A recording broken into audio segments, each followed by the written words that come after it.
I'm in New York right now. Where? I can't say.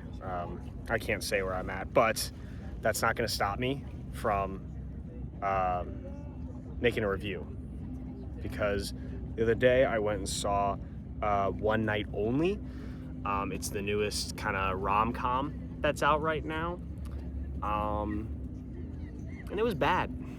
If you don't know the premise of the film, we follow a kind of pseudo-dystopian United States where a law has been passed that single people can only have premarital sex on one night, just one night out of the year.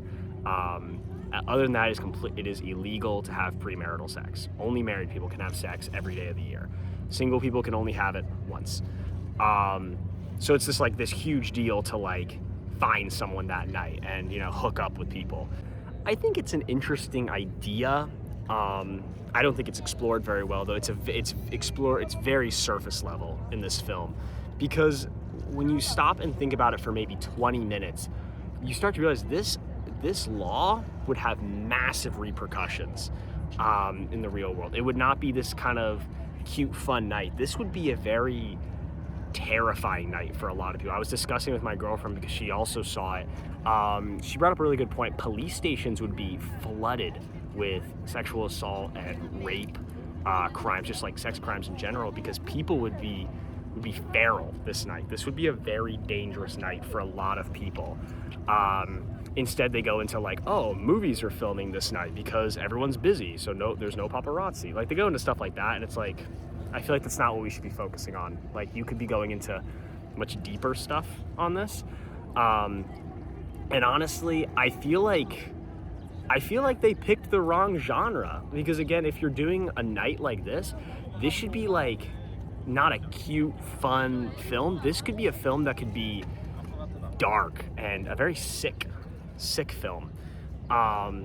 It could be a film that explores man's lust and how man will revert back to animalistic behavior, and it could be commentating on the current political landscape and everything. It could have been done a lot differently and a lot better. Instead, they chose the more rom-com, cutesy genre, which the rom-com genre is great, but I feel like for this idea, when you put some thought into it, I feel like may not have been the best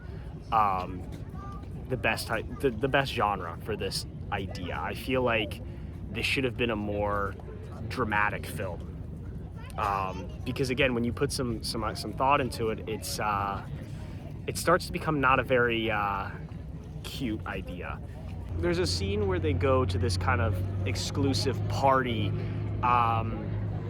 They go to the party. It's just kind of like a casual hangout. They have some private rooms for people to do stuff in, but everyone has their clothes on.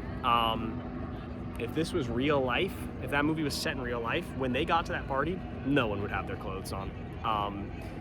And I feel like, honestly, they should have leaned into it. They should have gone for that. Again, a film that should have made me disgusted. A film that should have commentated on man's lust. They should have done something when they got to that party. That party should have looked like the party from Eyes Wide Shut. I think honestly that's it.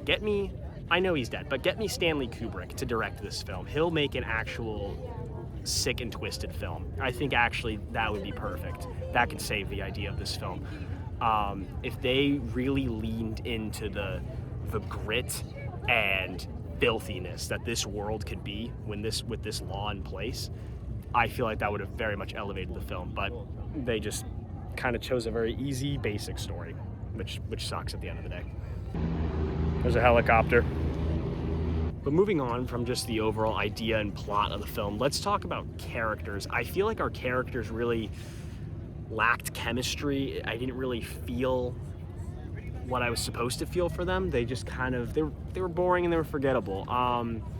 The guy, I guess they both had some good jokes. I feel like the guy's jokes landed a little more than the girl's jokes, but either way, they were both very forgettable. They lacked chemistry, and I just feel like they could have been a bit more fleshed out, and we could have maybe worked on their relationship a little more. I feel like I wasn't really feeling I wasn't really buying what they were wanting me to feel. You know, it just wasn't.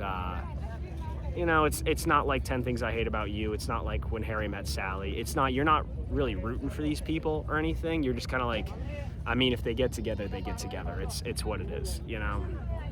I thought the colors were boring, bland, just very unoriginal. Just everyone was very just well lit. They didn't do anything special with colors, which I thought they were going to because I saw the poster and they had this like kind of neon sort of light on it. I was like, all right, cool. I think maybe we're gonna be playing with some colors and some lighting, but they didn't. It was just really basic lighting, which sucks because I feel like a core strength you can have in a romance film is using color to really personify what a person's feeling in the moment. And they just didn't do that whatsoever. So music was terrible, and it's the definition of a radio music, Apple Music playlist type deal. It just was very. It felt like it took them maybe 20 minutes to figure out the music they were going to play in this film. And sometimes I feel like music doesn't necessarily have to be playing in it, or they could, instead of having a lyrical piece, they could be having just an instrumental piece. But instead they had pretty much just all lyrical pop songs that you could find on the radio. So just really not great soundtrack whatsoever. I thought the costumes were great. I'll give them that. I think the costumes were pretty great, very well done. The dresses, the suits, everybody looked fantastic. They definitely didn't skimp out on that at all. So no, I mean, props to the costume department and the makeup department. Everyone looked fantastic. Overall, I was uninterested, and that's honestly the worst thing a film can be, is boring. So no, I don't recommend this film. You know, it was boring. I feel like they could have explored ideas in it more, and they didn't. It's just a very basic rom-com. You know, nothing special to it. Thing is, the next day, when I was at home, I watched Knights of Cabiria for the first time, and that movie absolutely mogged this film. I know they have nothing to do with each other, but it's just so funny when I look at my Letterboxd and they're just standing side by side each other, because holy hell. Knights of Cabiria, that's a movie you should watch if you're looking to watch a movie. Watch Federico Fellini's Knights of Cabiria. Thank you for watching. Please like, subscribe, and as always, I'll try to post more.